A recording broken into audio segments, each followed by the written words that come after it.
ஹாய்ங்க, எல்லாருக்கும் காலை வணக்கம். இன்றைக்கி வீட்டில் என்ன பார்க்க போகிறோம்னா, தேய்பிறை பஞ்சமிக்கு நம்ம வீட்டடி பூஜை பண்ணியிருந்தோம் அப்படின்னு தான் பார்க்க போகிறோம்.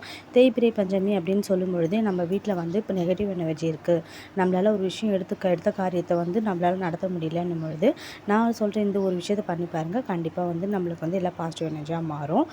அம்மா முன்னாடி நம்ம வந்து ஒரு சிகப்பு நிற கயிறோ இல்லை வந்து பச்சை நிற கயிறோ வந்து அதில் ஒரு 5 முடிச்சு போட்ட மாதிரி போட்டுட்டு பூஜையில் நம்ம அதை வச்சுட்டு அது வந்து பூஜை முடித்த உடனே நம்ம வந்து கயிறை வந்து கையில் கட்டிக்கணும். பஞ்சமி நம்ம வந்து அதை மாற்றிக்கிட்டு வந்துடணும். கண்டிப்பாக நம்மளால் முடியாது அப்படின்ற பொழுதும் தடைப்பட்டு போகிற காரியமும் கண்டிப்பாக அதில் நிறைவேறுங்க.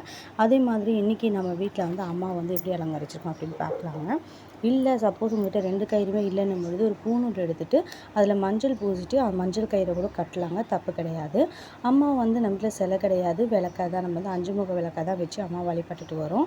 இன்றைக்கி அம்மா எப்படி அலங்கரிச்சு அப்படின்னு பார்த்தீங்கன்னா, 5 செம்பருத்தி இலை எடுத்துகிட்டு பச்சரிசி பரப்பிட்டு அது மேலே தான் அம்மா அமர வச்சுருந்தாங்க. அம்மாவுக்கு குங்கும அர்ச்சனை தான் பண்ணியிருந்தேன். 108 தடவை காயத்ரி மந்திரம் சொல்லி அம்மாவுக்கு அர்ச்சனை பண்ணி முடிச்சிருந்தேன்.